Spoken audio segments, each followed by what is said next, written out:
In this video, we're going to talk about this camera, the Kandao QooCam 8K. So how to take the beautiful spring blossom with Kandao QooCam 8K at night. I have received several private messages from my subscribers on YouTube and Facebook. They told me that they want to know something more about the QooCam 8K in the 360 photography and how to take the spring blossom with this camera. And today, I'm going to show you every step with this Kandao QooCam 8K. My name is Yuqun Guo, 360 photographer lover and specialize in one-shot 360 photography. So now, let's get started.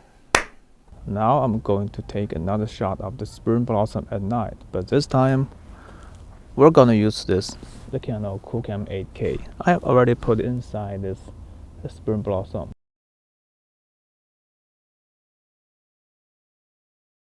But before we get started, I still want to give you some tips and tricks about the settings of the shot. So now you can see I've opened the camera. I have made the external SD card as the default memory.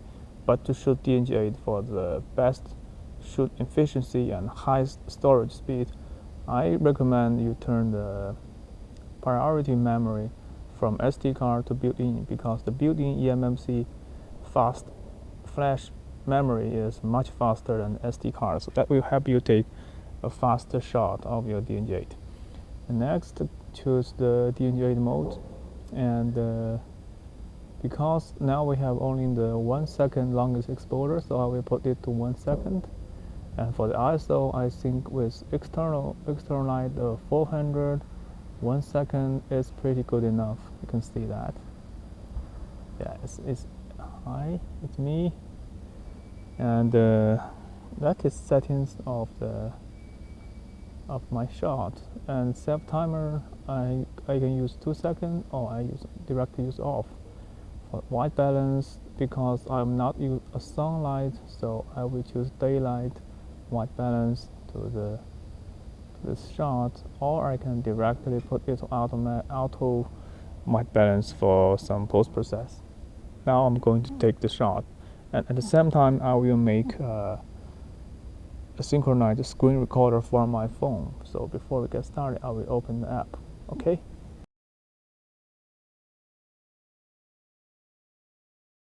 Click on the Q button.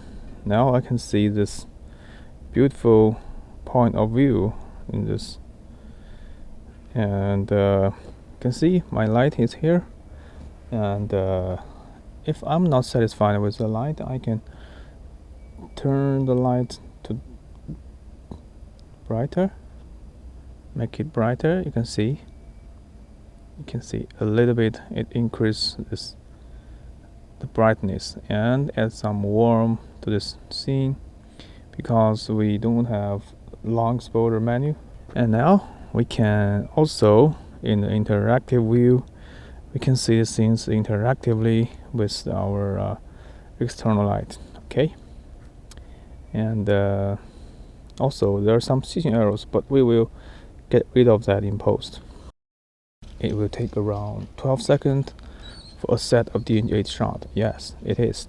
And to get the higher imaging quality, we can still use the double DNG8, which means we can take another shot and stack with 16 DNG photos to get the highest imaging quality. And for the QooCam 8K, each of the DNG8 shot, the first one will be the JPEG, and you can see the live preview of that image, and also you can find that photo in the app. Okay, so for the best point of view, we can also use some light composition. We can put our light to the other side, so that we can get rid of this. We can get rid of this stitching arrows, this weird stitching lines in post. Okay. And if we put directly the light to the stitch line, you can see now it's even better. Okay. So now let's take another shot. Okay. And this is a live preview of this photo. Okay.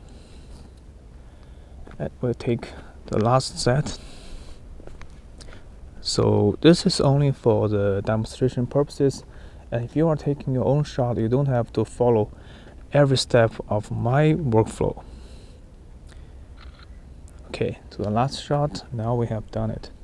And we are going to make some post-process on the computer, and I will show you how to make a light composition with this QooCam 8K.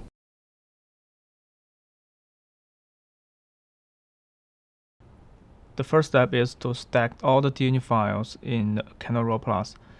The Kandao Plus have a stack limit of 16 DNG shots. That is the reason why I took 2 sets of DNG shots for each angle.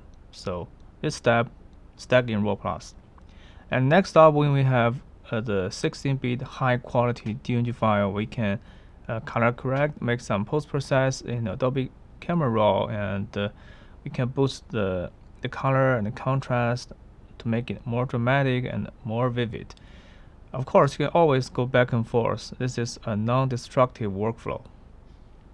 And next up, when we have 2 different TIFF files, we can stack them together to mask out the light and the photographer to make this image more beautiful. And with some very simple light composition, we can make this image much better than before. And the next step is to stitch in the QooCam Studio. Here I would like to share a tip for you, because when you have composite some TIFF and save as another TIFF file in Photoshop, the QooCam Studio will not recognize these files.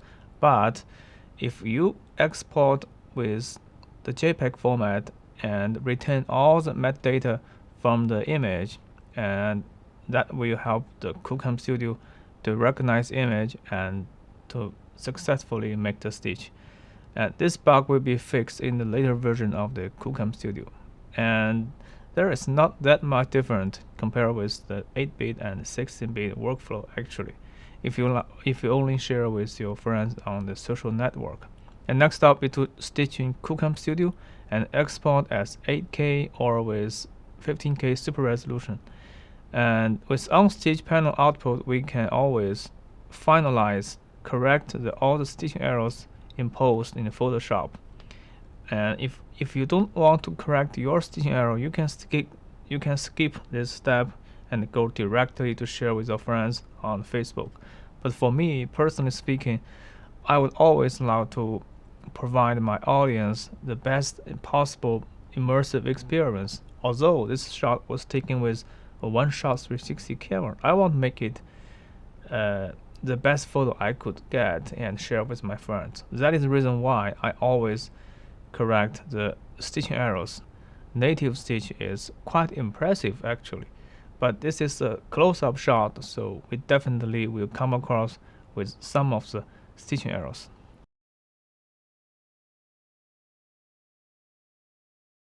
At the end of the video, I still have more thought to share with you about the point of view, or we could say the viewpoint. Personally speaking, the viewpoint is actually the most important part in a one-shot 360 photography. So with a one-shot 360 camera like the Kandao QooCam, we already have 360-degree point of view, could help us capture everything around us, the whole sphere around us. And what you see might not be what you get, but what you see with your camera is actually what you get, to stimulate in your brain that what your camera might see in that point of view. Or you could definitely use your mobile phone with the viewfinder to help you preview the viewpoint.